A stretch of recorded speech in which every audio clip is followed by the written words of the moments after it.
सावन के घटा घन घोर आगे रे, हरियर धन हा सबके मन ला भागे रे।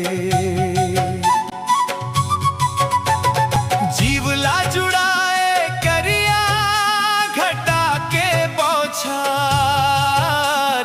करिया घटा के बौछार। आगे आगे है